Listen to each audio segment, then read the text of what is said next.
Good day, grade 12s. I want to look at activity 1.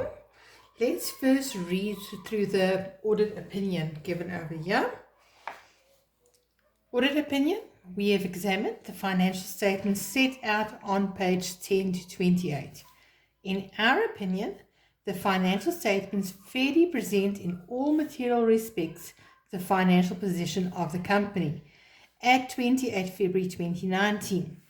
And the results of its operations and the cash flow for the year ended in accordance with international financial reporting standards and the manner required by the Companies Act in South Africa. Moodley and Mchunu, Chartered Accountants, Registered Accountants and Auditors, Newcastle, KZN, 31 March 2019.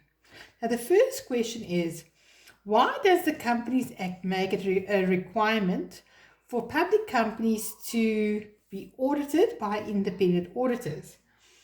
Now, if you look at the answer that I copied for you, I said the shareholders are the owners of the company. But remember, they are not involved in the day-to-day management of the company or doing the books of the company. This is done by the board of directors. Therefore, the shareholders require assurance from the external auditor that these financial statements fairly present the financial affairs of the company in all material respects. Now, that means that it's correct. It's without mistake. It's without fraud. So, in other words, they can rely on these financial statements. All right? The second one is, now you shouldn't get confused with question 2 and question 3. Who is responsible for preparing the financial statements of a company? I did not ask who prepares it, because the people preparing that would be our internal auditors. But who's responsible to make sure that it's prepared? That'll be the directors of our company. And to whom is this audit report addressed? Now here you can say two things. Firstly, you can say the shareholders, or secondly, you can say the owners of the company. Now, if I ask for an explanation like in this case, then you have to say why.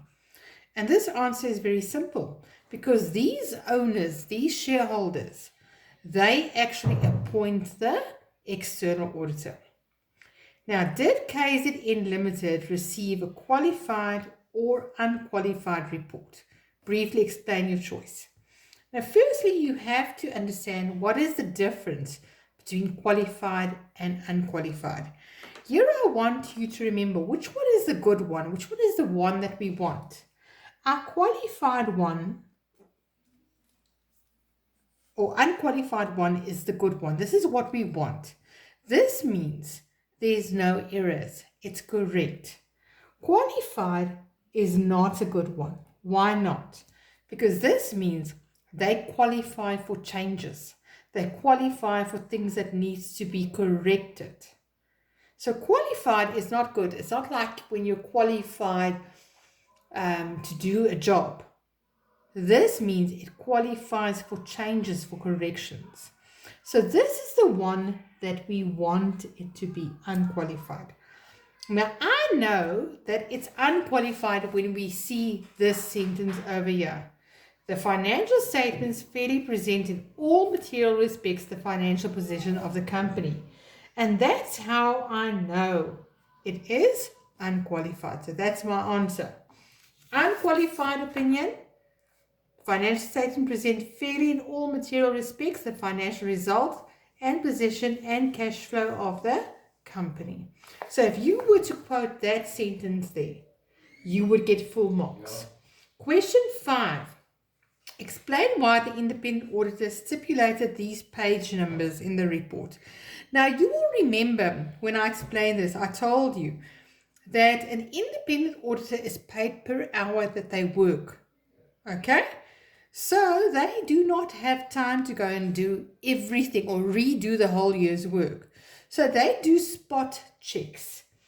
And then they have to specify on which pages did we do those spot checks. Because that's what on what they base their opinion to say that it is unqualified. All right, so they have to say which pages was checked by these auditors. Question 6. Why do auditors use the word fairly, represent, and not the words correct in all respects in this audit report? Once again, that has to do with the spot checking. Because they do not check everything, they do spot checks. So not all records are examined in detail because this is time consuming and you pay them per hour. Therefore, they only fairly present because they cannot verify everything. Now remember, when they check financial statements, the more mistakes they find, the more they spot check. In other words, the more time they spend on checking financial statements. Obviously, there is a minimum that they have to check, but if there's not a lot of errors, then they will not do as many spot checks. Question 7. Now, this is a bit of an insight question. Previous knowledge from grade 11 you use over here. What actions would the auditor have to perform to verify the following information in the balance sheet? Now, that means if you verify something, you want to check, is it correct? So you want to make sure that the fixed assets amounts in your balance sheet is correct. So you have to compare this to something. And here you'll see on the answer sheet, I said we will compare it to our fixed asset register. And our stock, that's the easy one. One of the answers that we always use, we do a physical count of trading stock to verify that it is correct.